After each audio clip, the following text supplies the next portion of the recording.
আমি প্রথম জীবন থেকে এটাই দেখেছি, যখন আমার বয়স 10-12। জি জি জি। তখন আমি দেখছি যে পুকুরের চতুর্দিক দিয়ে জি ইট ছিল, ওই যে ইট টিট এগুলো ছিল, হ্যাঁ হ্যাঁ পশ্চিম সাইডে বেশি ছিল। হ্যাঁ এই ইটগুলা মানুষে নিত, সবাই খুঁজে নিত। শুনতাম যে আগে নাকি ওখানে কালিদাস পণ্ডিত এবং ওনার ওয়াইফ, হ্যাঁ, সাইডে বিল্ডিং ছিল, হ্যাঁ, সোনার নাও পবনের বইটা ছিল আর কি, হ্যাঁ, শুনছি আমরা সত্য মিটার জানি না। হ্যাঁ, পরে তখন ওখানে যায় ডুইবে এই হিটে জানি হুম, তলা ফাইটে, পরে ওখানে ডুইবে মারা গেছিল। আগে শুনতাম যে এই পুকুরে তলা নাই, মানে নিচে কোনো তলা নাই। আবার থালা বাসনের কথা কিন্তু বলতেছি। আর আগে এরকম ছিল, আমার বাপের কথা আর কি, ভাইয়ের বড় ভাইয়ের কথা। আগে মানুষের একটা যদি অনুষ্ঠান হইতো, জি জি, তাহলে দেখা যেত ওই আগের দিন বলে আসতো যে আমার এতগুলো প্লেটের দরকার, এতগুলো পাতিলের দরকার, হাঁড়ি পাতিলের দরকার। তখন মানে ওই জিনিসগুলো কিনারা এসে ভাইসা থাকতো, তখন ওনারা নিয়ে করতো। তখন একটা লোকে, ওরা কালার ছিল সোনালি কালারের, পিতলের।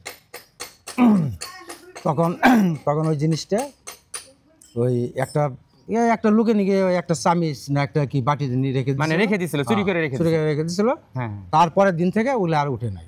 হ্যাঁ, পরে আর কেউ পায় নাই, না পরে আর কেউ পায় নাই, ওরকম বললেও আর পাওয়া যায় না। তারপরে আমরা ওই পুকুরে চলতে দেখতাম, মাছ মারতাম। বর্ষা মাস হলে চিংড়ি মাছ, ছোটো ছোটো চিংড়ি, এসব মাছ মারতাম। তখন দেখতাম যে ওখানে গেলে আবার একটা ভয়েরও কারণ ছিল, একটা ভয় ভয় করতো। আর জঙ্গল ছিল, ওটা উপর দেয়া ছিল, ওই কচুরি মানের মতো ছিল, মানুষ ওই উপর দিয়ে হাইটে যাইতো, ওই কচুরি মানের উপর দিয়ে হাইটে যাইতো। এমনকি আমরা নিজেরাও যাইতাম, আসতাম, ওই হাঁটতাম। আর ছোটো ছোটো বানিয়ে, ছিদ্র বানিয়ে, খুব ফ্রেশ পানি ছিল, টলটলা পানি ছিল। ওই পানিগুলো অনেকেই আমরা খাইতাম বা করতাম। আমি এতটুকুই জানি আর কি। আপনি যে বলছেন মানে পণ্ডিতের পুকুরে যে থালা বাসন শুরু করে বিভিন্ন ধরনের স্বর্ণ অলংকারের বিভিন্ন কিছু পাওয়া যায়, স্বর্ণ অলংকার না, ওই পিতলের জিনিস পাওয়া যায়।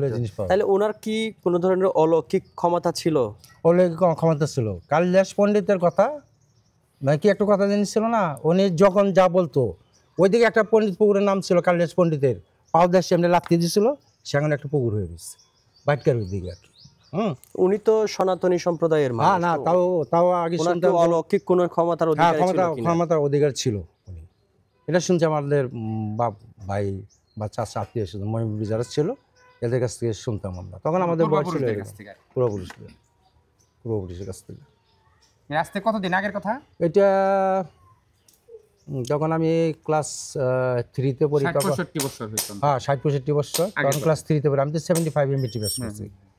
তাহলে ওই হিসাব করে সংগ্রামেরও অনেক আগে, 10 বছর আগে। সংগ্রামের সময় ক্লাস 6-এ পড়ি আমি আর কি।